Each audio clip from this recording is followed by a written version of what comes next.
अस्सलाम वालेकुम। जब भी हम बात करते हैं वीज़ा प्रोसेसेस की या फिर स्टूडेंट वीज़ाज़ की या वर्क परमिट्स की, वर्किंग अब्रॉड की, मूविंग अब्रॉड की इन जनरल, तो जो सबसे ज़्यादा जो टॉपिक पॉपअप करता है या क्वेश्चंस उठते हैं वो सबसे ज़्यादा उठते हैं अराउंड पी। तो मेरी ऑब्वियसली बहुत ज़्यादा रिसर्च है इस पे कि डिफरेंट कंट्रीज़ में किस तरह से पीआर ली जाती है और कौन से कंट्रीज़ अच्छे हैं, कौन से कंट्रीज़ आसान हैं, कौन से कंट्रीज़ महंगे हैं पीआर को लेके। मैं ऑब्वियसली आयरलैंड आया और आयरलैंड के बारे में जब रिसर्च की तो पता जो मेरी जो फाइंडिंग है वो यही है कि जो आयरलैंड का जो स्टैम्प 4 है वो बेसिकली वो एक पीआर है, परमानेंट रेजिडेंसी आपको मिलती है और आप यहाँ पे रह सकते हो। ये जो आइलैंड आपको देता है, इस तरह की पीआर किसी और कंट्री में आपको नहीं मिलती।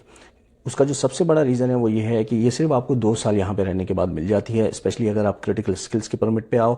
ऑब्वियसली आप जनरल वर्क परमिट पे हो जिसका स्केल थोड़ा कम होता है, बहुत ज़्यादा इन डिमांड नहीं होते वो प्रोफेशंस, तो उनमें जो रिक्वायरमेंट है वो डिफरेंट है। लेकिन जो क्रिटिकल स्किल्स पे लोग आते हैं, जैसे कि मैं आया था, तो मुझे जो स्टैम्प 4 मिला है, मेरा स्टैम्प 4 अभी लास्ट मंथ आया है, वो बेसिकली सिर्फ यहाँ पे 2 साल रहने के बाद आ गया। तो अब इसका मुझे फ़ायदा क्या है उसके बारे में भी बात करते हैं। सबसे पहले देखते हैं कि स्टैम्प 4 है क्या। स्टैम्प 4 बेसिकली आयरलैंड की पीआर है। आयरलैंड में अब स्टैम्प 4 लेने के बाद मुझे एक जॉब की ज़रूरत नहीं है टू गेट स्पॉन्सरशिप। अगर मैं जॉब छोड़ना चाहूँ तो जो नया एम्प्लॉयर है उसको मेरे लिए नया वर्क परमिट बनाने की ज़रूरत नहीं पड़ेगी। जैसे हम पाकिस्तान में जॉब को स्विच करते हैं, एक जगह से रिज़ाइन किया दूसरी जगह जाके ज्वाइन कर लिया, वैसे ही मैं अब यहाँ पे स्टैम्प 4 लेने के बाद एक जॉब को ईजिली स्विच कर सकता हूँ।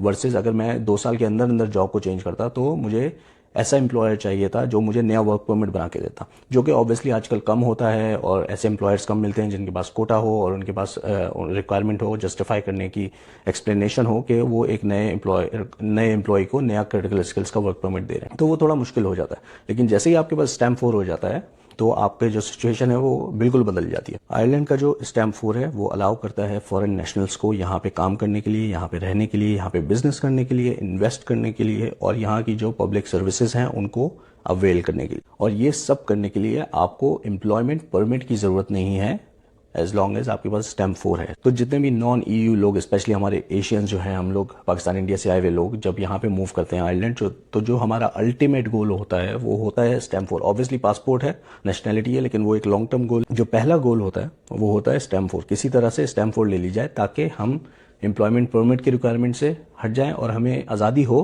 कि हम अगर अपनी एक जॉब कर रहे हैं तो उसके साथ अगर हम कोई छोटा मोटा बिजनेस करना चाहते हैं फॉर एग्जांपल, तो वो हम स्टैम्प 4 के बाद इजीली कर सकते हैं, आपको कोई नहीं रोकेगा। तो पहले तो बात करते हैं कि स्टैम्प 4 के लिए कौन कौन अप्लाई कर सकता है। तो सबसे पहले तो जो टेम्प्रेरी रेजिडेंट हैं, जो कि लॉन्ग टर्म रेजिडेंसी को अप्लाई करना चाहते हैं, वो स्टैम्प 4 के लिए अप्लाई कर सकते हैं। एंटरप्रेन्योर जो हैं वो एक स्पेसिफिक यहाँ पे कैटेगरी है एंटरप्रेन्योरशिप की, स्टेप कहलाती है वो, स्टार्टअप एंटरप्रेन्योरशिप प्रोग्राम। उसके अंदर अगर आप इनरोल हो और आपका प्रोग्राम इनरोल्ड हो उसके अंदर, तो आपको स्टैम्प 4 मिलती है।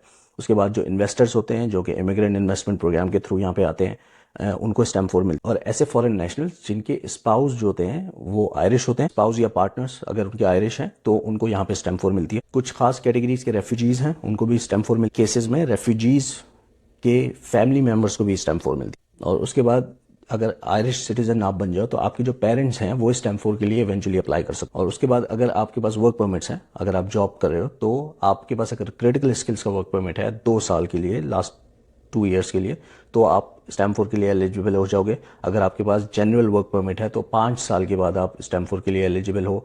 और अगर आपके पास होस्टिंग रिक्वायरमेंट है या रिसर्चर्स के लिए जो वीज़ा मिलता है, अगर आपके पास वो वाला है तो आप 2 साल के बाद, उसके बाद भी 2 साल के बाद स्टैम्प 4 अप्लाई कर सकते हैं। अगर हम फीस की बात करें तो स्टैम्प 4 की जो रजिस्ट्रेशन फीस है या जो एप्लीकेशन फीस जिसे हम कहते हैं वो बेसिकली 300 यूरो है। जैसे मेरा जो स्टैम्प 4 अप्लाई हुआ था वो अराउंड जुलाई हुआ था और मुझे विद इन 1 मंथ नया स्टैम्प 4 आ गया था, मेरा नया IRP कार्ड आ गया था। उसकी जो फीस है वो 300 यूरो है। वो यूजुअली यहाँ पे जो लोग हैं वो अपना स्टैम्प 4 खुद अप्लाई करते हैं और खुद ही उसकी फीस देते हैं। मेरे केस में वो डिफरेंट था, मेरी कंपनी ने अप्लाई किया था और उन्होंने ही वो फीस भी पे की थी।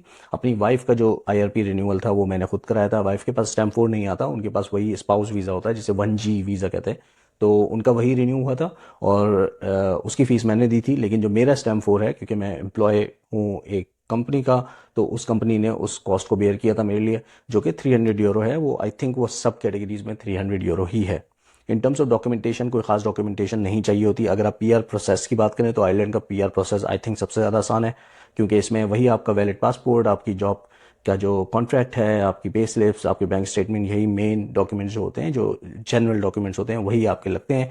और जैसे एक आईआरपी का रिन्यूअल हर साल होता है, वैसे ही उसी तरह का रिन्यूअल ये होता है। बस फ़र्क ये होता है कि आपको स्टैम्प 1 या 1G को रिन्यू करने के बजाय वो आपको नया स्टैम्प 4 दे देते हैं 2 साल के बाद। इसलिए मेरी जो सजेशन रहती है वो यही रहती है कि जो भी लोग नए यहाँ पे वर्क परमिट पे आ रहे हैं, वो मेक श्योर करें कि वो अपने एम्प्लॉयर से डिस्कस करें कि उनको किस तरह का वर्क परमिट मिल रहा है, क्योंकि there is a difference of 3 years. अगर आपके पास जनरल वर्क परमिट है तो आपको 5 साल के बाद स्टैम्प 4 मिलेगा, लेकिन अगर आपके पास क्रिटिकल स्किल्स का वर्क परमिट है तो आपको 2 साल के बाद स्टैम्प 4 मिलेगा। केसेस में आपके हाथ में नहीं होता, लेकिन आपको मेक श्योर करना चाहिए कि आप पुश करो अपनी कंपनी को कि आपको क्रिटिकल स्किल्स का वर्क परमिट दिया, ताकि आपको डिफरेंट फायदे जो होते हैं क्रिटिकल स्किल्स के वो हों, और फिर उसके बाद स्टैम्प 4 भी आपके 2 साल बाद एलिजिबल हो जाए। एक सबसे बड़ा फायदा तो क्रिटिकल स्किल्स में ये होता है कि आप जो अपने स्पाउस हैं या बच्चे हैं, जो भी आपके डिपेंडेंट हैं, उनको आप अपने साथ ला सकते हैं।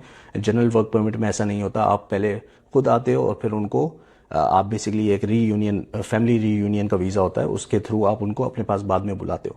लेकिन अगर क्रिटिकल स्किल्स का परमिट है और आप उस पर मूव कर रहे हो किसी भी और कंट्री से, तो आप अपनी फैमिली को अपने साथ ला सकते हो, जो कि मेरे केस में हुआ था। और अगर आप क्रिटिकल स्किल्स के वर्क परमिट पे हो, तो जो पीरियड काउंट होता है 2 साल का स्टैम्प 4 की एलिजिबिलिटी के लिए, वो एक्चुअली फुली 2 ईयर्स नहीं है, वो 21 months from the start of your first job है।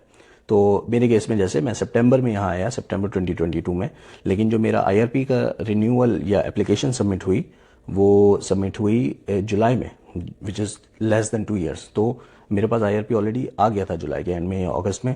तो ये 2 साल भी नहीं है, 2 साल से भी कम है। ये ऑफिशियली जो उनकी वेबसाइट पे लिखा है वो 21 months from the start of your employment है। तो ये कुछ इन्फॉर्मेशन थी around stamp 4 in Ireland, which is obviously one of the most important and ultimate goal for most of the people coming in to Ireland। और इसके बाद जो आपको फ़ायदे मिलते हैं वो जो है, वो किसी भी और कंट्री की अगर आप बात करें, जैसे आप यूके की अगर बात करें, तो आपको जो पीआर मिलता है वो 5 साल के बाद मिलता है। इसी तरह यूएस में 5 से 7 साल लग जाते हैं। अब किसी भी और कंट्री की बात करूँ तो 5 साल 6 साल आपको लगते हैं पीआर लेने के लिए, और उस 5 साल तक आपको किसी न किसी जॉब के साथ टाई अप रहना पड़ता है।